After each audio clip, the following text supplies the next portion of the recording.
They did advance rapidly last year. It was the most rapid rate hike cycle since Volcker. I think that was appropriate.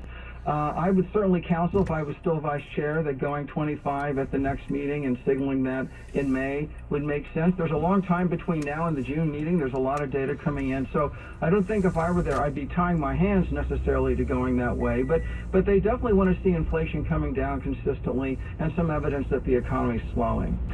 So there's been a lot of talk about soft landing, hard landing, and now there's talk about no landing. No landing. Torsten Slok and others saying maybe there's no landing.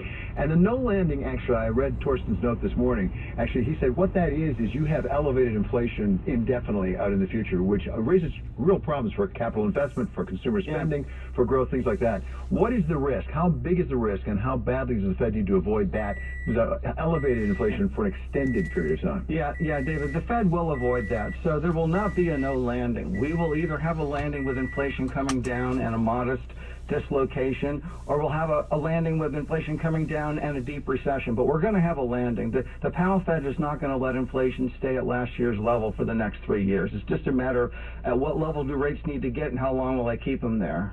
So I'm curious, have you been surprised by the data that have been coming in so strong? Have you been surprised by the CPI data, by the retail sales numbers, the PPI? It's really been showing the economy is very robust, and not to speak of the labor market.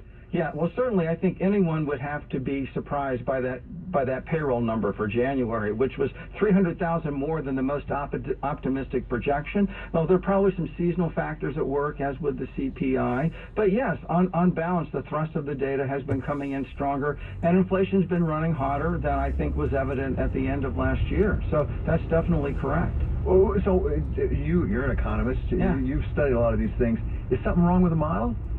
Oh, well, something's always wrong with the models. It's just, sometimes they operate better than others. No, I do think the models have indicated that the tightening in financial conditions the Fed's put in place, we already had a downshift in growth last year. So I think the basic contours of the outlook are playing out pretty much as the Fed expects, but obviously it's probably not going to be a straight line from here to price stability. But the markets haven't always believed what the Fed has actually said, and that affects your tightening of financial conditions. The markets haven't always cooperated. Well, and indeed, and I highlighted that in a piece I wrote for PIMCO in December, that we're going to see, we saw last year, and David, we will see this year, some tug of war between Fed messaging and market optimism. We saw it earlier.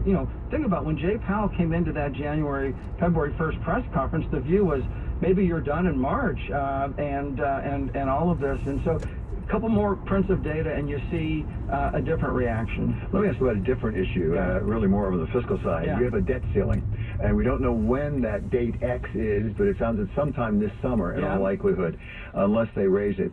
Give us your sense as an economist about what's at stake here. Well, the full faith and credit of the U.S. government's at stake and our ability to have access to capital markets, and that's why, for that reason, I'm of the view, look, I was a Treasury official 20 years ago. I went through one of these way back when. They will get to yes eventually. The old saying, if you like the dinner, don't go in the kitchen. It's going to be messy. There'll be horse trading, but they will get it done. Well, let me ask the flip side of that to some extent, because part of the issue here is particularly Republicans in the House saying we're spending too much money. The debt and the deficit's too high. By the way, we've heard from various Fed officials over the years, fiscally, this is not sustainable. Jay Powell has recently said that as well. I'm talking to David Rubenstein. So how do we get our arms around what is the real risk? You saw the CBO report that came out this week, which was pretty alarming to some of us. Well, it was alarming to me, but alas, not